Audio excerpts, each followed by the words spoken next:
ദൈവ തിരുനാമം മഹത്വപ്പെടുമാറാകട്ടെ. 2 ദിവസങ്ങൾക്ക് മുമ്പ് ഞാനൊരു മീറ്റിംഗിൽ പ്രസംഗിക്കുകയായിരുന്നു. വിഷയമായിട്ട് ഞാൻ എടുത്തത് പരിശുദ്ധ പരുമല തിരുമേനിയുടെ ആധ്യാത്മികത എന്നുള്ള വിഷയമാണ്. അപ്പോൾ സംസാരിച്ചു പോകുമ്പോൾ ഞാൻ അവരോടൊരു ചോദ്യം ചോദിച്ചു. പരിശുദ്ധ പരുമല തിരുമേനിയുടെ മരണകാരണമായ രോഗം എന്താണ്? അപ്പം അതിൽ ഒരു വ്യക്തി ആലോചിച്ചതിന് ശേഷം മടിയോടെ പറഞ്ഞു, അത് വസൂരിയാണെന്ന് തോന്നുന്നു അച്ഛാ. അപ്പം ഞാൻ മറ്റുള്ള അംഗങ്ങളോടും ചോദിച്ചു. അപ്പം അവരും പറഞ്ഞു വസൂരിയാണ്.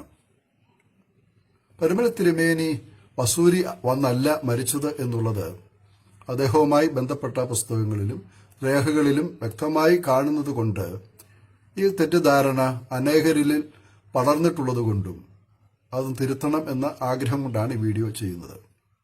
ഞാനും ചെറുപ്പത്തിൽ കേട്ടിട്ടുള്ളത് അദ്ദേഹം മരിച്ചത് വസൂരി വന്നാണ് എന്നുള്ളതാണ്.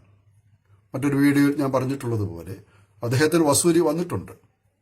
അദ്ദേഹത്തിന്റെ ഉപ്പാപ്പനായ ഗിയോർഗീസ് മൽപ്പാൻ അച്ഛന് വസൂരി വരികയും അദ്ദേഹം മരിക്കുകയും ചെയ്തു. ആ സമയത്ത് ബാലനായിരുന്ന പരുമല തിരുമേനിക്ക് വസൂരി വന്നു. അദ്ദേഹം ചികിത്സയിലൂടെ വിശ്രമത്തിലൂടെ അതിനെ മറികടക്കുകയും ചെയ്തു.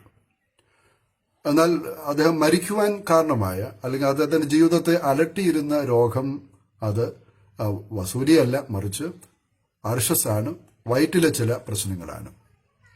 1885 വയറ്റിലെ അസുഖം കാരണം അല്ലെങ്കിൽ അർശസ് കാരണം ഏകദേശം 40ഓളം ദിവസങ്ങൾ അദ്ദേഹം ചികിത്സയിലായിരുന്നു. അദ്ദേഹത്തിന്റെ സഹോദരിയും ജ്യേഷ്ഠനും പരുമലയിൽ എത്തി അദ്ദേഹത്തെ ശുശ്രൂഷിക്കുകയും വൈദ്യന്മാർ നൽകിയ മരുന്ന് സമയത്ത് കൊടുക്കുകയും ചെയ്താണ് ആ ഒരു വലിയ പ്രതിസന്ധിയെ അദ്ദേഹം മറികടക്കുന്നത്. എന്നാൽ അദ്ദേഹത്തിന്റെ ശരീര ആരോഗ്യം പിന്നീട് കുറഞ്ഞു പോവുകയാണ് ചെയ്തത്. മരണത്തിന്റെ ആ ഒരു സിറ്റുവേഷനിലേക്ക് നമ്മൾ വരുമ്പോൾ 1902 ഹാശ ആഴ്ച ശുശ്രൂഷ അദ്ദേഹം നടത്തുമ്പോൾ അദ്ദേഹത്തിന്റെ ശരീരബലം വളരെ ബലഹീനമായിരുന്നു.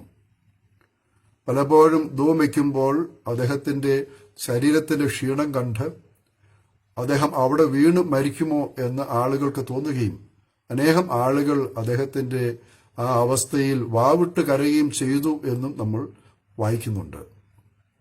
1902 അദ്ദേഹം നടത്തിയ ഒരു വിവാഹ ശുശ്രൂഷ സമയം അദ്ദേഹത്തിന്റെ കയ്യിൽ നിന്നും മോതിരം താഴെ വീണതും അത് മുഖേന തന്റെ അന്ത്യത്തിന്റെ ഒരു സൂചനയായിട്ട് അതിനെ മനസ്സിലാക്കി അദ്ദേഹം പരുമലയിലേക്ക് മടങ്ങുകയാണ്. പരുമലയിൽ മടങ്ങിയെത്തി രോഗം വളരെ കലശലായി. നാട്ടുവൈദ്യം നന്നായിട്ട് അദ്ദേഹത്തിന് നടത്തി തുടങ്ങി. പക്ഷെ അദ്ദേഹത്തിന് ഈ അവസ്ഥ മരണത്തിലേക്കാണ് പോകുന്നത് എന്ന് വ്യക്തമായിട്ട് അറിയാമായിരുന്നു. ചികിത്സയുടെ തുടക്കത്തിൽ തന്നെ അദ്ദേഹം തൈലാഭിഷേക ശുശ്രൂഷ സ്വീകരിച്ചു. എങ്കിലും വൈദ്യന്മാർ നൽകിയ മരുന്ന് അദ്ദേഹം ഉപയോഗിച്ചിരുന്നതായിട്ടാണ് കാണുന്നത്. നാട്ടുവൈദ്യത്തിൽ പ്രയോജനം കാണാതെ വന്നപ്പോൾ കൂടെ നിന്ന ശിഷ്യന്മാരുടെയും സഭാ പ്രമാണിമാരുടെയും ഒക്കെ ആഗ്രഹപ്രകാരം അന്ന് അപ്പോത്തക്കരി എന്നാണ് ഇംഗ്ലീഷ് ഡോക്ടർമാർ അറിയപ്പെടുക. അത് അപ്പോത്തക്കരിയെ വരുത്തി പരിശോധിക്കുകയും മരുന്നുകൾ നൽകുകയും ചെയ്തു. ആ രോഗത്തിന് കുറവുണ്ടായില്ല. അദ്ദേഹത്തെ ആളുകൾക്ക് സന്ദർശിക്കുവാനുള്ള അവസരം സഭ ഒരുക്കി. ആയിരക്കണക്കിന് ആളുകൾ വരികയും അതുപോലെ ആയിരക്കണക്കിന് ആളുകൾ മടങ്ങിപ്പോവുകയും ചെയ്യുന്നുവെന്ന് രേഖകളിൽ കാണുന്നുണ്ട്. എല്ലാവർക്കും കാണുവാൻ തക്കവണ്ണം അദ്ദേഹത്തെ ഒരു പൊതുവായ സ്ഥലത്താണ് വിശ്രമത്തിനായി അനുവദിച്ചിരുന്നത്. തുലാമാസം 20 ആയപ്പോഴേക്കും അന്ന് രാവിലെ ഞായറാഴ്ചയാണ് അദ്ദേഹം കന്തില ശുശ്രൂഷ സ്വീകരിച്ചു. വിശുദ്ധ കുർബാന കൈക്കൊണ്ടു. അതിനുശേഷം ആ രാത്രിയിൽ അദ്ദേഹം കാലം ചെയ്യുകയാണ്. അപ്പം അദ്ദേഹം കാലം ചെയ്തതിന്റെ വാർത്ത നവംബർ മാസത്തിൽ പ്രസിദ്ധീകരിച്ച ഇടവക പത്രികയിൽ പറയുന്നത് നിങ്ങളുടെ അറിവിലേക്ക് ഞാൻ അതിലെ പ്രധാന ഭാഗങ്ങൾ വായിക്കാം. അതിങ്ങനെയാണ് ആരംഭിക്കുന്നത്. മുമ്പേ തന്നെ ഇദ്ദേഹം അർശസ് രോഗിയാണ്.